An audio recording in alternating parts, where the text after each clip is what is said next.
The war was finally ending. For the first time in weeks, Earth's skies were quiet. No more alien dropships, no more clone armies, no more orbital strikes. The ashes were still falling. Cities were still broken. But humanity was still here, and they had won.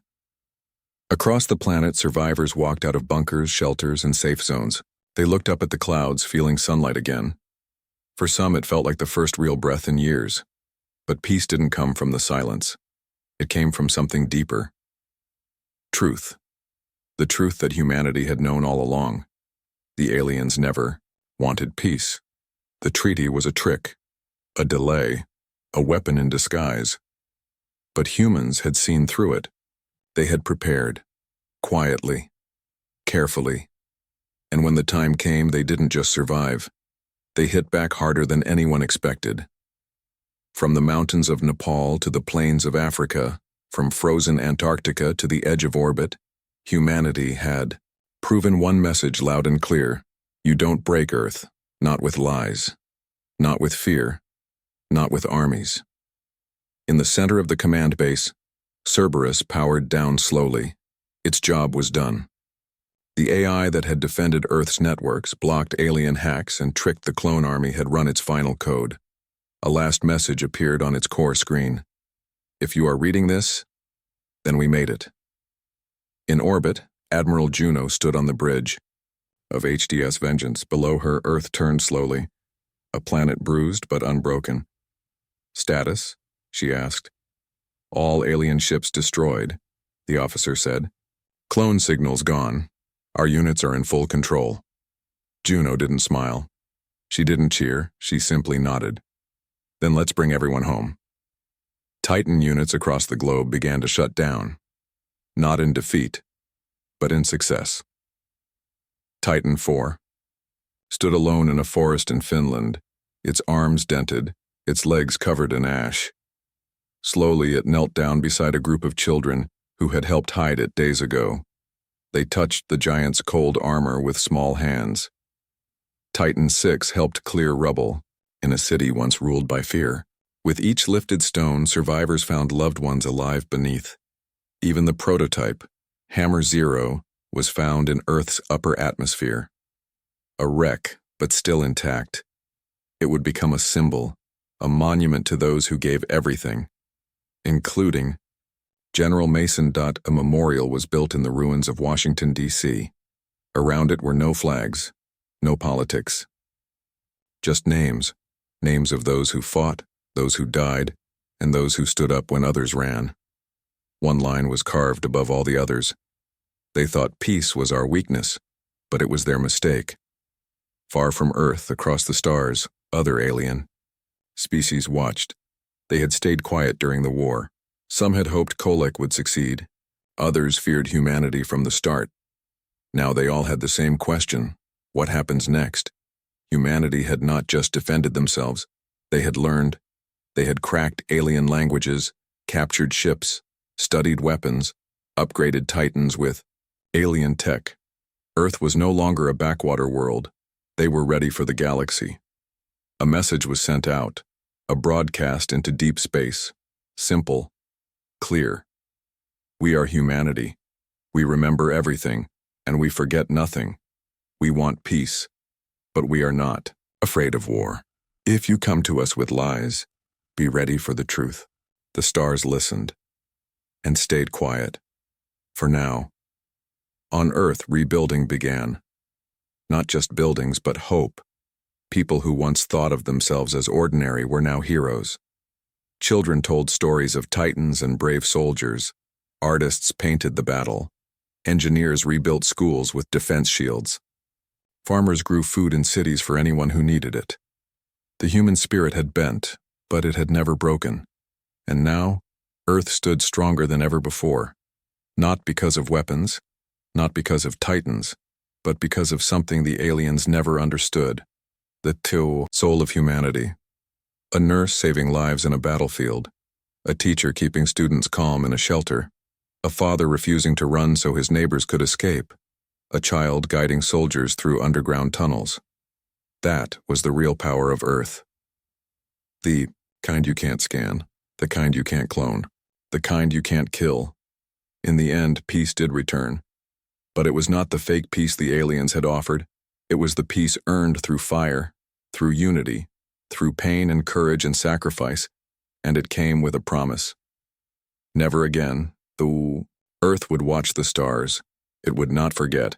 And if another enemy ever came, they would find Earth ready, ready with titans, ready with unity, ready with truth.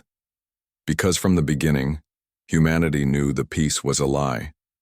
But now the galaxy knows the truth, so was our weakness. The sky over Ardan 3 turned red. Not the soft red of sunset. No, this was the angry red of burning skies. Clouds didn't move naturally anymore. They twisted and melted like plastic, lit from above by fire. The children hiding in the underground. School could hear the rumble. It wasn't thunder. It was the sound of ships, alien ships. 12-year-old Mia clutched her little brother's hand. Her teacher, Mr. Harlan, was trying to stay calm, whispering, "It's going to be okay," over and over again. But even the kids could tell he was lying. The ground shook. The colony had no weapons. Ardan 3 was just a farming world. Fields, solar panels, clean air. People moved here to get away from Earth's old wars. But now, the war had found them. Above, in orbit, the Karnax fleet had arrived. Long black warships covered the sky like shadows. Their armor looked like stone but moved like liquid. Their weapons were silent but deadly. Within minutes, power across the colony was cut. Defense drones never launched. Communication towers melted. The sky went black.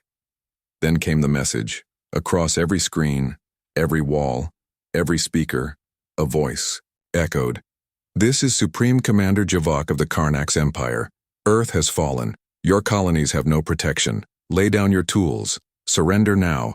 This is the end of humanity's rule." Panic followed. On every colony world, fear spread. Like fire. No one had heard from Earth in 2 weeks. Many believed it had been destroyed. But Commander Dane on Ardan 3 knew better. Deep inside a hidden bunker, Commander Dane watched the skies on an old tactical screen. He was no longer an active officer. He had retired years ago. But when the Karnax came, he knew this was no ordinary raid.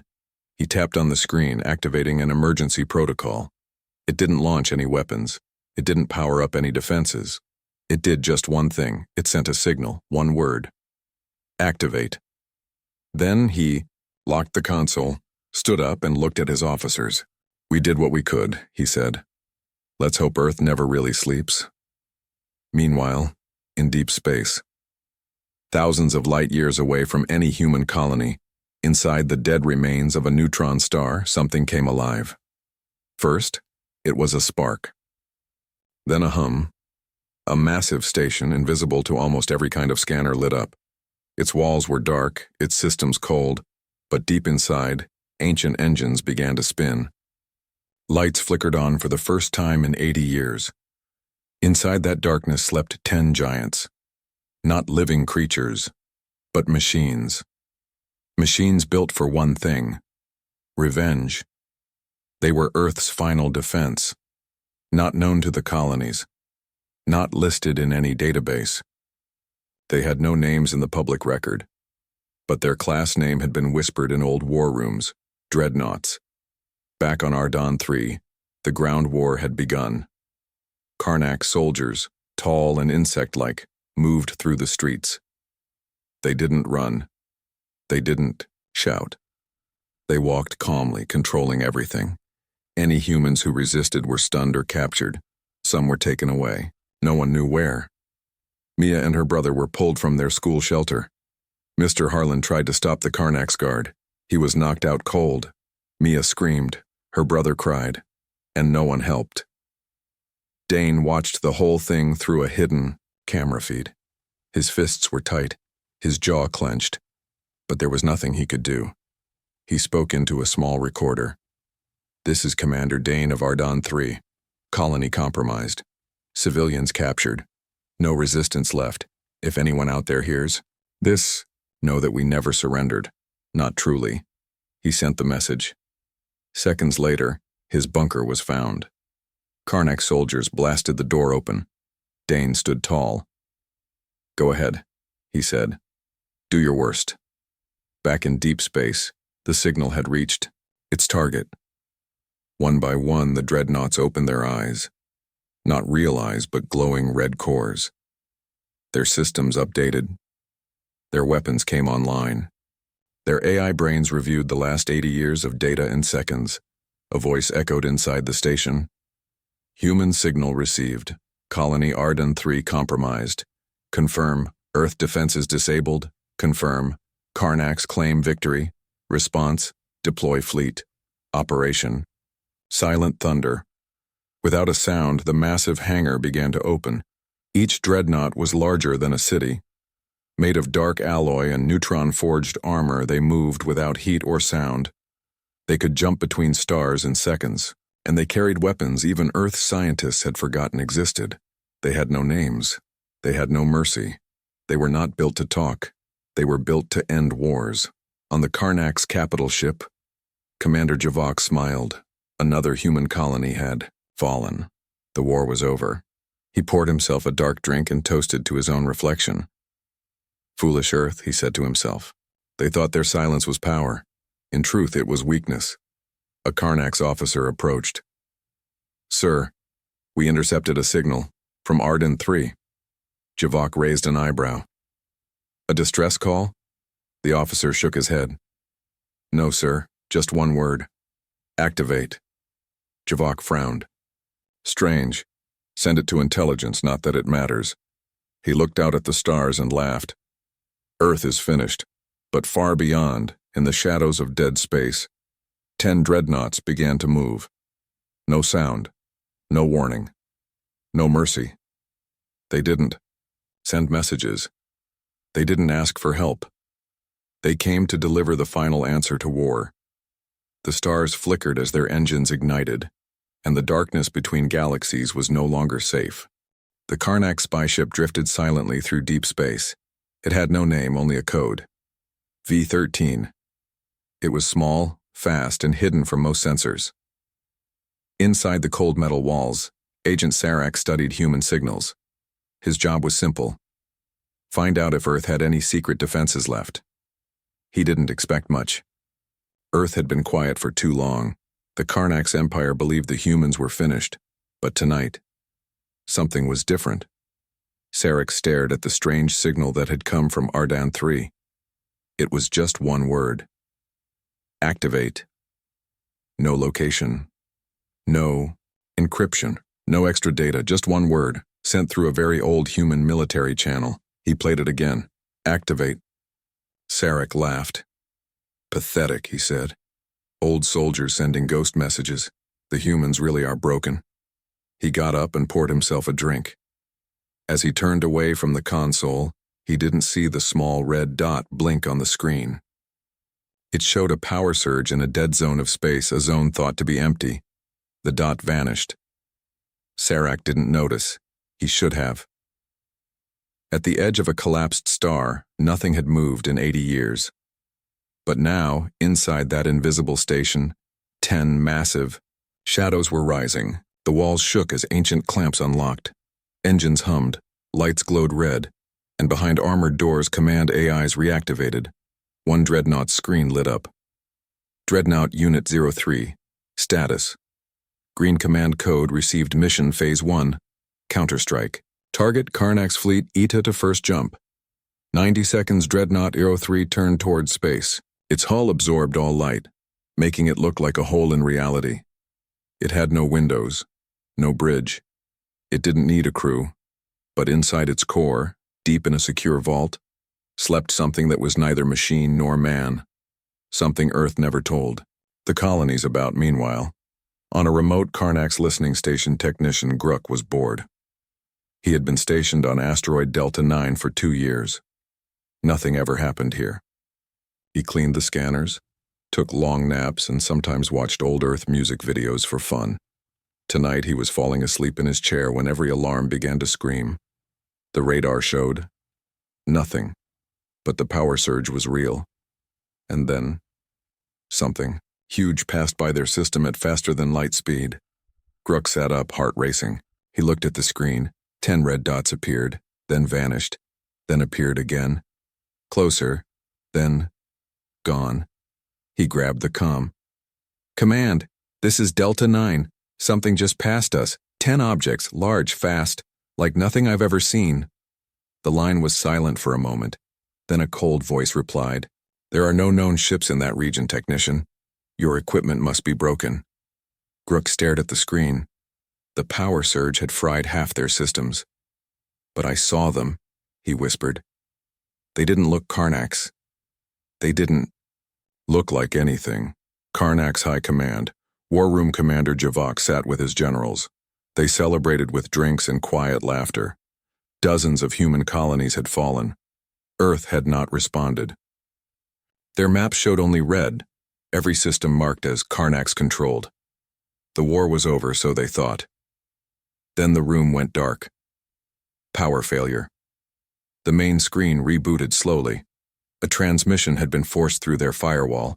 An ancient, human frequency. A message played, but it was not a voice, it was a symbol, a red circle. Inside it, a black triangle pointing down. Old Karnak's veterans froze. Their eyes widened. One whispered, No, it can't be. Commander Javok stood. What is that? A young officer answered, voice shaking. Sir, that was the mark of Earth's silent fleet, the old war giants. We thought they were destroyed. Javok's smile faded. On a ruined colony world, Tau Prime, the Karnak's fleet hovered above the ashes of a human city. Their ships controlled everything.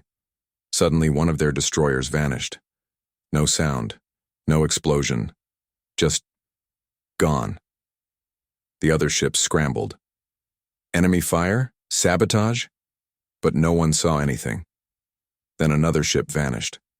A third was cut in half, clean and silent by something invisible. Panic. Fighters launched. Scanners searched, but the enemy didn't appear on radar. Then at last a shape came through the clouds, massive, black, unmarked, a dreadnought. It moved slowly, confidently, like it didn't fear anything. The Karnaks tried to fire. Their weapons didn't respond. The dreadnought opened fire, without light, without heat, just pure force.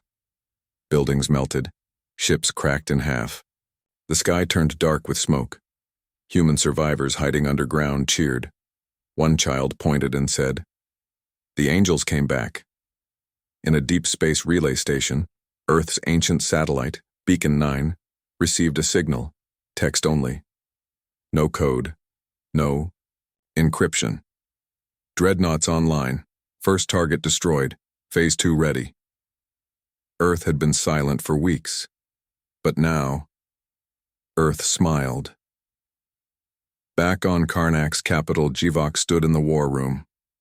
Alarms were sounding across multiple systems. The map that was once red now showed blinking white zones, lost control points. He screamed at his officers. What is happening? We crushed them. Earth is finished. One general shook his head. No, sir. We made a mistake. We thought they were quiet because they were weak. Another added. But Earth was always quiet before it strikes. It's their way. Javok stared at the main screen. It now showed footage from Tau Prime, a massive black ship rising through the smoke. Karnak's soldiers running. Cities burning. Their cities. He whispered. This is not a counterattack.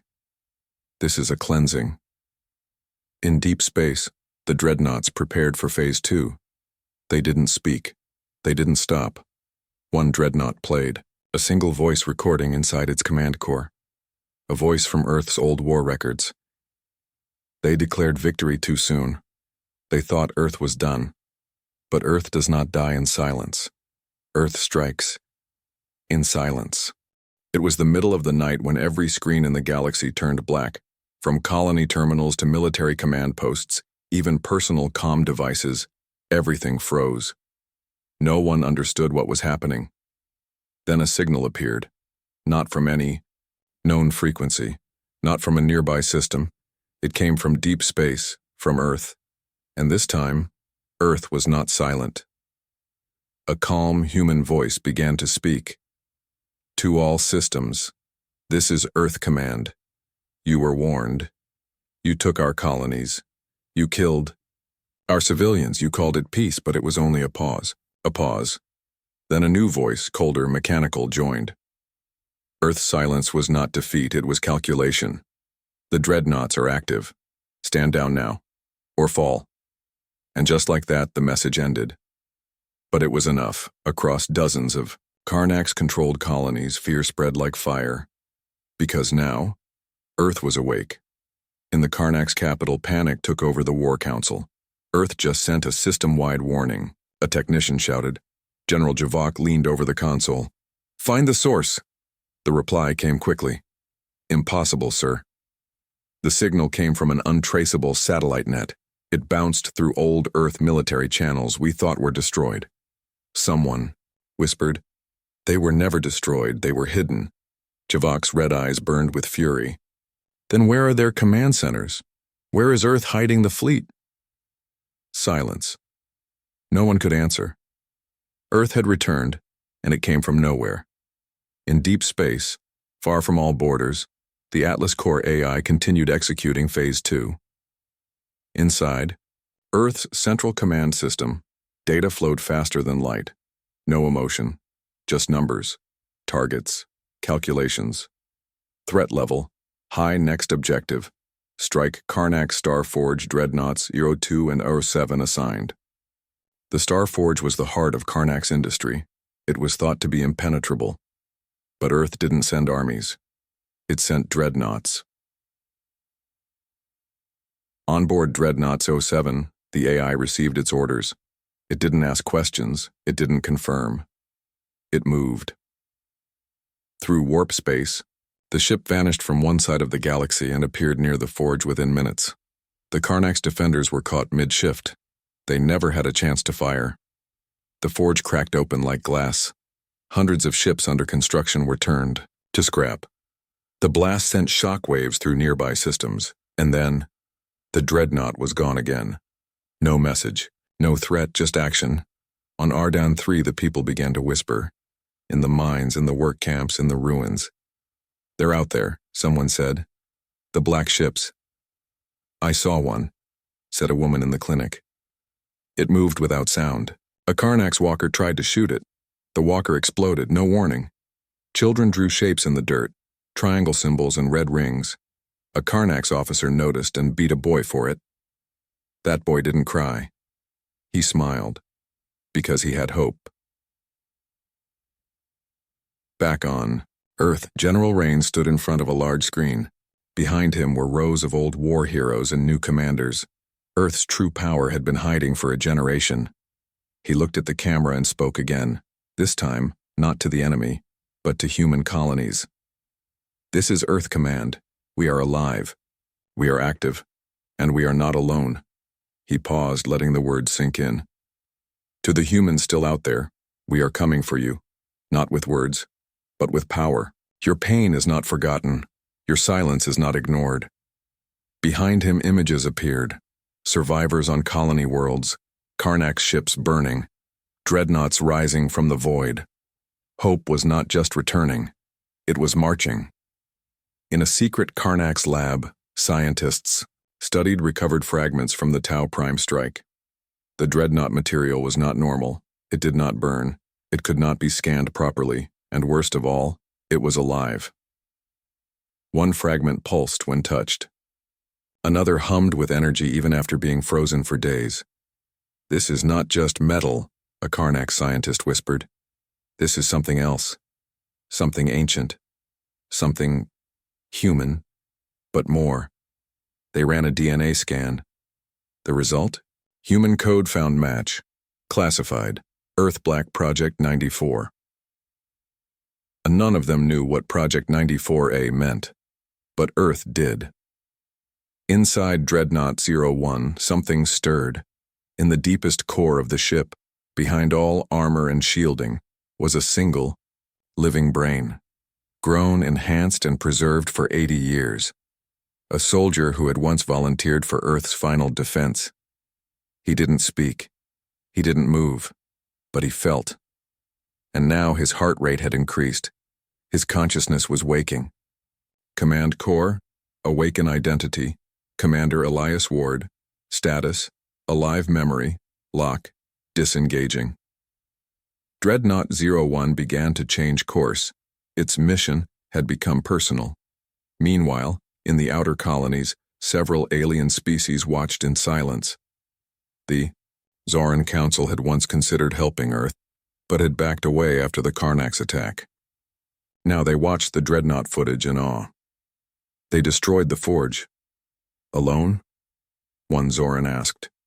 Yes, another replied. And they didn't even broadcast it.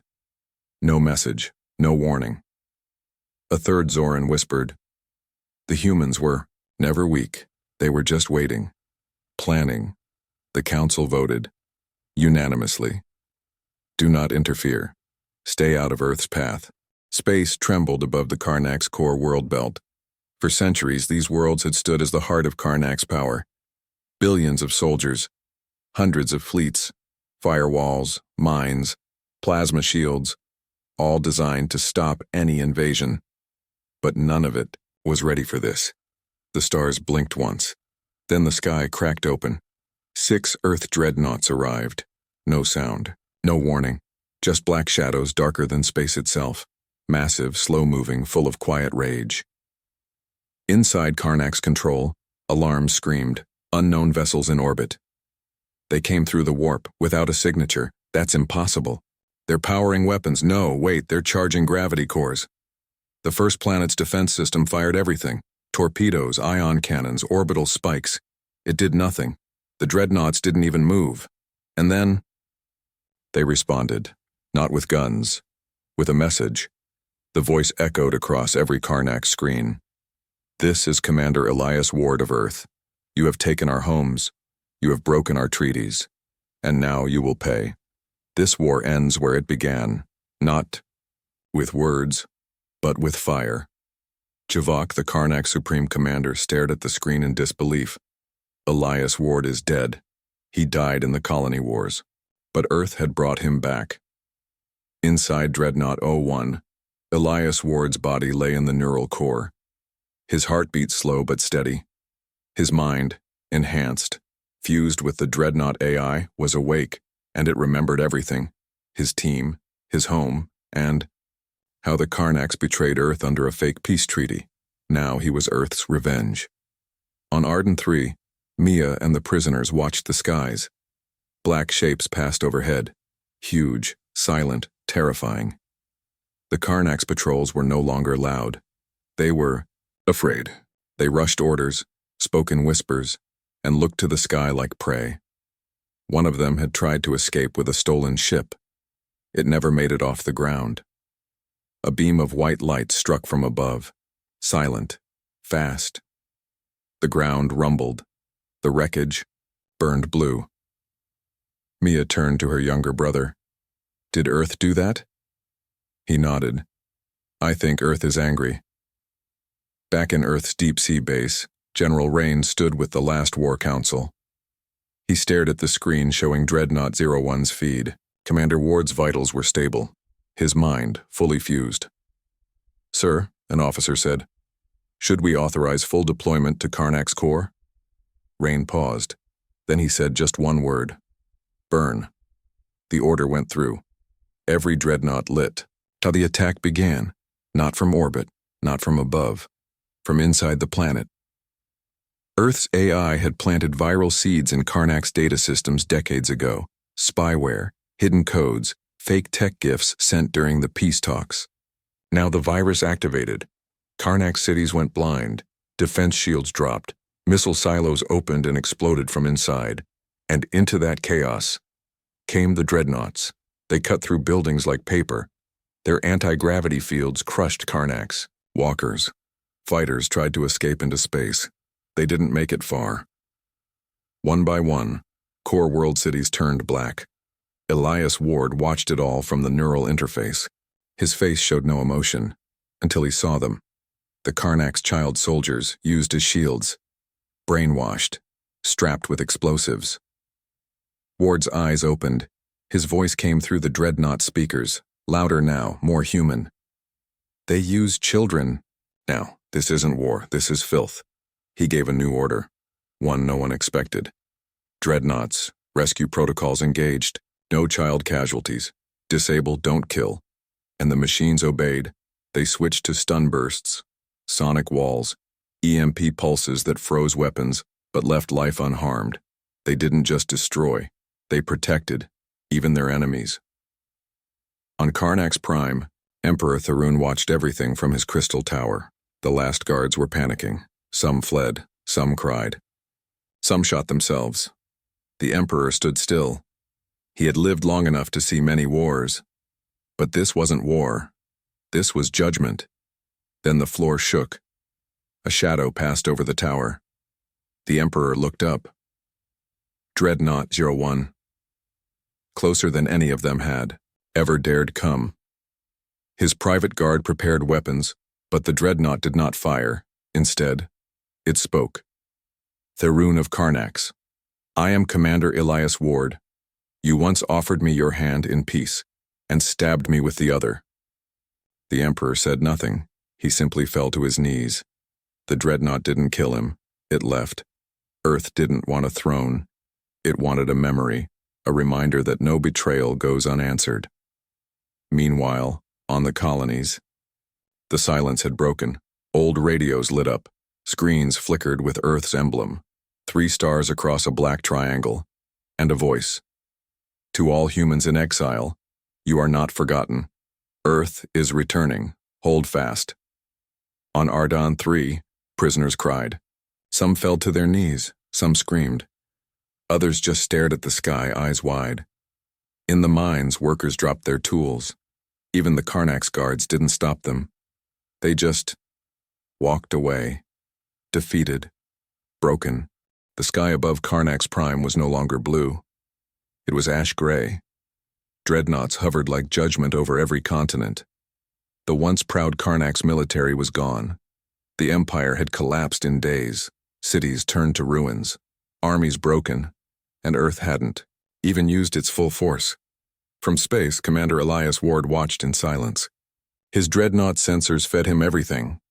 Heat signatures, troop movements, surviving humans, fleeing Karnax vessels. But he knew something was wrong. It was too easy. Suddenly, a signal broke through Earth's secured channel. It wasn't from a Karnax outpost. It was from a deep space beacon, long forgotten. Project Hellwraith, status, reawakening DNA key, human-based original host, Ward, Elias, time to full activation, 0744. Elias froze, his heartbeat spiked. Project Hellwraith? He didn't remember it, but something deep in his mind did. Something that had been locked away when he was first merged with the Dreadnought, and now it was waking. Flashback. 26 years earlier, in a dark Earth lab, scientists whispered. He volunteered, said one. Do you know what we've done to him? Another asked. A third voice, calm and cold. He'll become more than human. He'll be our last weapon, if peace fails. A door hissed open. A man stepped in. Young, strong, clear-eyed Commander Elias Ward. He nodded once. I'm ready. Present day. Back on Karnax Prime, chaos returned. A hidden Karnax base deep beneath the surface activated its final command. Protocol Serpent. Massive steel doors opened, revealing a chamber buried for over 80 years. Inside, it was something not. Karnax, a creature tall, part machine, part flesh, pulsing with strange light. It was human-shaped, but its face was covered by black plates. Its body was wrapped in ancient armor, smooth like Dreadnought steel. And worst of all, it looked like Elias Ward, but twisted. Subject 94B, reawakened. The Karnax scientists watching from behind glass spoke quickly. Are you sure this one will obey? Another replied, he carries Earth's power but not Earth's loyalty. He was cloned, enhanced. He's stronger than the real Ward. They turned to the glass again. The creature opened its glowing eyes, then shattered the glass. The alarms didn't last long. In orbit, Elias watched the signal grow stronger. Then he saw it, a shape moving from Karnax Prime's core. Rising, fast. A massive humanoid figure, darker than the void, with long arms and sharp lines, ripped from ancient Earth tech, upgraded by Karnax hands. It rose past the cities, past the defense lines, straight toward the Dreadnought, and then it spoke.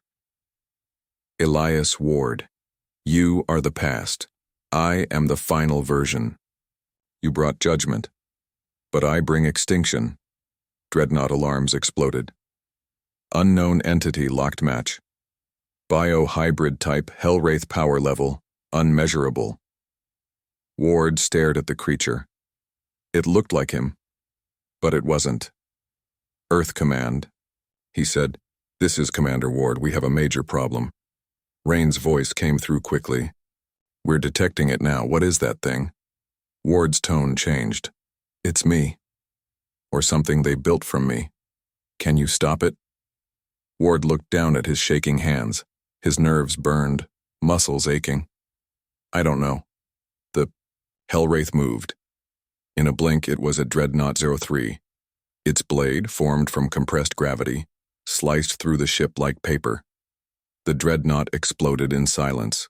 Earth had just lost its first giant. Ward's eyes narrowed. No more. He turned to his AI core. Give me full manual control. I'm taking Dreadnought 01 in. Warning. Direct piloting will cause neural strain. Likely result, brain damage, possible death. Ward laughed softly. I already died once. The battle began. Ward charged. Hellwraith met him mid-air. The clash was silent but violent. The shockwaves cracked the sky. The Karnax who survived earlier now prayed it would end them quickly. Dreadnought 01's main cannons fired. Hellwraith dodged like liquid shadow. It slammed into the hull, crushed part of the Dreadnought's side. Ward screamed, but held on. He fired antimatter flares point blank. The clone was thrown back, but only for a second. It grinned. You're still weak. Ward remembered something, deep in the neural net, a voice, a memory. The clone was made from you, but it doesn't have your heart. Ward spoke aloud. You might look like me, but I chose to protect my people. You were made to destroy. Hellwraith tilted its head. I don't care. It raised its blade again, but this time Ward didn't dodge. He let it come close. Then he activated Protocol Phoenix. The Dreadnought detonated its outer hull, releasing all stored heat, pressure, and plasma in a single burst. A supernova blast. Both were caught inside it. Silence. Systems offline. Earth Command. No signal. On Arden 3, humans watched the skies again. And this time, they saw two black shapes falling from orbit. One, the Dreadnought. The other, the clone. Burning, broken, unmoving. Silence covered space. Dreadnought 01 was broken. Its outer shell drifted near the burned sky of Karnax Prime. Inside, everything was dark. Smoke, sparks, silence. Elias Ward lay still in the neural chair. His body was shaking. His heartbeat was slow, but he was alive. Barely. The last message he sent to Earth Command had been one line. Still here. But now, even that signal had gone quiet. In Earth's control room, General Rain leaned forward. Any updates? Negative, the tech replied. Dreadnought 01 is unresponsive. Ward's vitals are weak, but present. Then another voice broke in, cold, clear. This is Hellwraith, the clone, the one built from Elias, the final Karnax weapon, and it was still alive. Hellwraith limped across the burning ground of Karnax Prime. Flames surrounded him. His black armor was cracked but still holding. Karnax soldiers who had survived watched in horror. He looked like a god, but not a kind one. He sent one message to Earth's Dreadnought fleet. Your war is over. Elias Ward is dying, and I will finish what you started. Earth will burn. Inside the Dreadnought wreck, Elias Ward opened his eyes. His bones ached.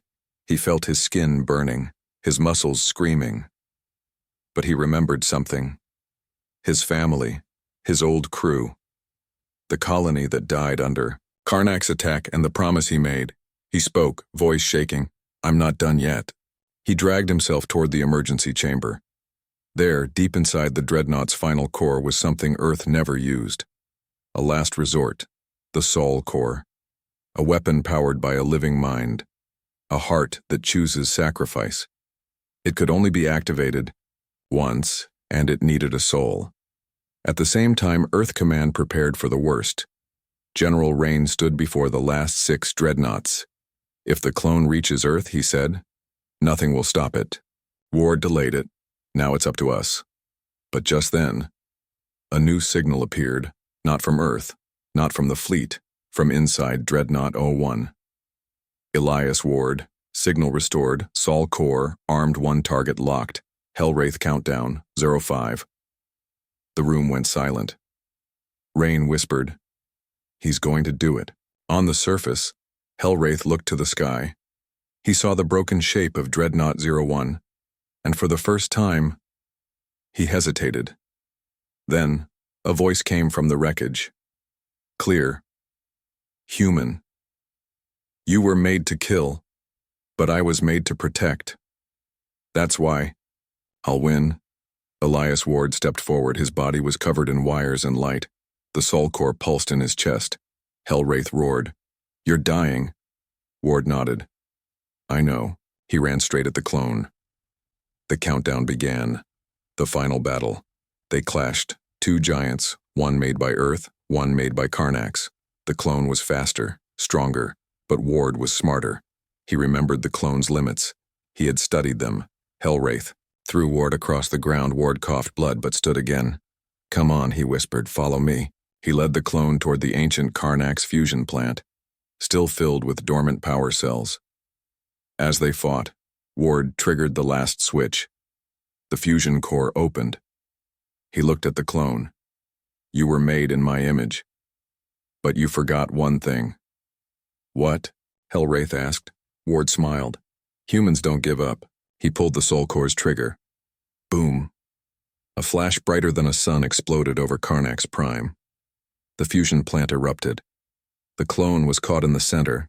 Its armor melted. Its circuits cracked. Its scream was not human. And then, it was gone. Forever. The smoke cleared. No movement. No sound. Just one shape. Elias Ward, lying still. Dreadnought 01's AI spoke for the last time. Mission complete. Host mind. Terminated. Legacy. Secured. Weeks later, Earth was safe. Karnax surrendered. Their leaders were taken for trial. Their weapons were dismantled. Earth's colonies were rebuilt. On Ardan 3, humans returned to the surface. For the first time in years, the mines were quiet. Children walked freely under the open sky, and in the center of the rebuilt colony, they built a statue of a man. Strong, proud, looking to the stars. The words on the base read, Elias Ward. He came back for us.